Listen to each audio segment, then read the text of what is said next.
આકાશમાં દેખાતા તારાઓથી લઈને આપણા હાથમાં રહેલા ફોન સુધી આપણે જે કંઈ પણ જોઈએ છીએ, અનુભવીએ છીએ, એ બધું જ છે ને એક જ ગુપ્ત કોડ, એક જ બ્લુપ્રિન્ટ પર બનેલું છે. અને આ બ્લુપ્રિન્ટ બીજે ક્યાંય નહીં પણ પરમાણુની અંદર છુપાયેલી છે. તો પછી મૂળભૂત સવાલ એ થાય કે આખરે આ બ્લુપ્રિન્ટ છે શું?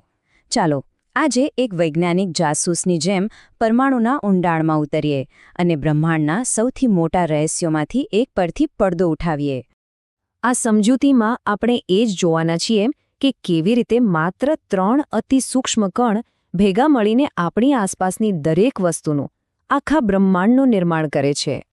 આપણી આખી કહાણી શરૂ થાય છે એક ક્ષણથી, જ્યારે વૈજ્ઞાનિકોને પહેલીવાર સમજાયું કે જે પરમાણુને તેઓ પદાર્થનો અંતિમ અવિભાજ્ય કણ માનતા હતા, એની અંદર તો વાસ્તવમાં એક આખું નવું વિશ્વ વસેલું છે. જો સદીઓ સુધી તો એવું જ મનાતું હતું કે પરમાણુ એટલે બસ અંતિમ કણ, એને તોડી જ ન શકાય. પણ 19મી સદીના અંતમાં અમુક પ્રયોગોએ આખી વિચારધારા જ બદલી નાખી. વૈજ્ઞાનિકોએ જોયું કે જ્યારે તેઓ વીજળી પસાર કરે છે ત્યારે પરમાણુમાંથી નાના વીજભારિત કણો બહાર આવે છે. આ કોઈ નાની વાત નહોતી. આ એક ક્રાંતિકારી શોધ હતી જેણે સાબિત કર્યું કે પરમાણુની અંદર હજી પણ ઘણા રહસ્યો છુપાયેલા છે. અને આ રહસ્યમય કણોને જ નામ મળ્યું ઉપરપરમાણવીય કણો. આ જ આપણી આખી કહાણીના મુખ્ય પાત્રો છે: ઇલેક્ટ્રોન, પ્રોટોન અને ન્યુટ્રોન. હવે આ ત્રણેય પાત્રોના ગુણધર્મો એકદમ અલગ છે. ઇલેક્ટ્રોન છે ને એ નેગેટિવ ચાર્જવાળો અને એકદમ હલકો ફૂલકો છે. વજન તો જાણે છે જ નહીં, અને તે કેન્દ્રની આસપાસ સતત ફરતો રહે છે.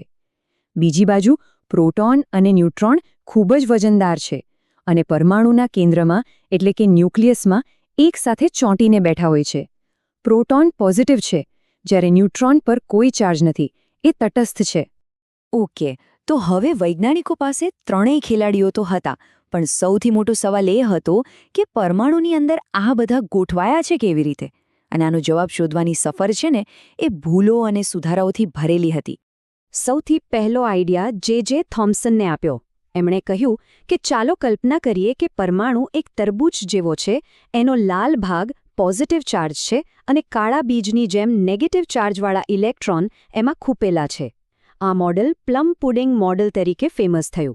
ભલે એ ખોટું હતું, પણ કોઈ અજાણ્યા પ્રદેશનો નકશો બનાવવાનો એ પહેલો બહાદુરીભર્યો પ્રયાસ હતો. પણ સવાલ એ છે કે આ મોડેલ ખોટું છે એ સાબિત કેવી રીતે થયું? આનો જવાબ વિજ્ઞાનના ઇતિહાસના સૌથી પ્રખ્યાત પ્રયોગોમાંથી એકમાં છુપાયેલો છે.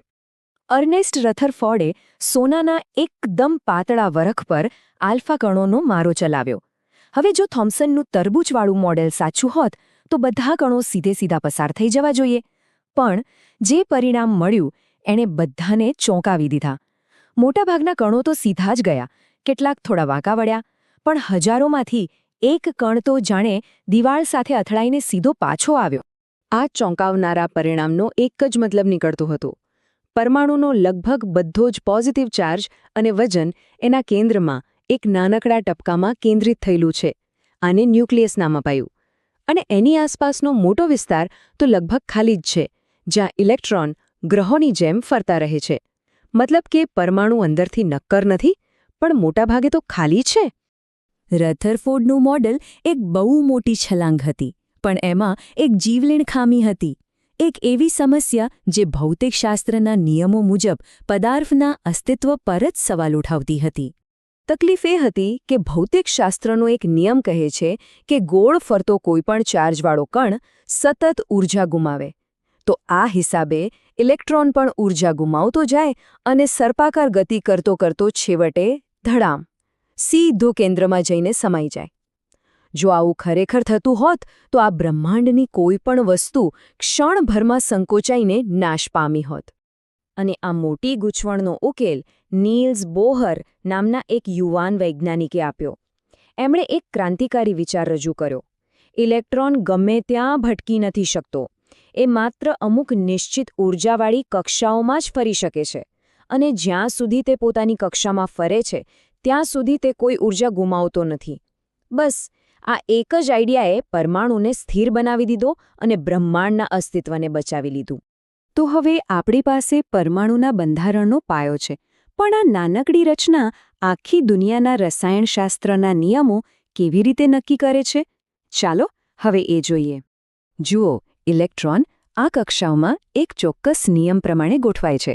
અંદરની કક્ષા ભરાઈ પછી જ બહારની કક્ષાનો વારો આવે. દરેક કક્ષાની પોતાની ક્ષમતા હોય છે, પણ સૌથી અગત્યનો નિયમ એ છે કે સૌથી બહારની કક્ષામાં 8થી વધારે ઇલેક્ટ્રોન રહી શકતા નથી. આ 8નો નિયમ જ લગભગ બધું નક્કી કરે છે.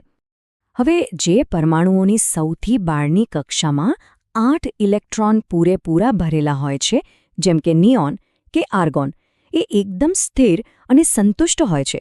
એમને બીજા કોઈ પરમાણુ સાથે પ્રતિક્રિયા કરવામાં કોઈ જ રસ નથી હોતો. એટલે જ તો આપણે એમને નિષ્ક્રિય વાયુઓ કહીએ છીએ. પણ જે પરમાણુઓની બહારની કક્ષા અધૂરી હોય, એમનું શું? બસ આખી કેમિસ્ટ્રી અહીં જ છે.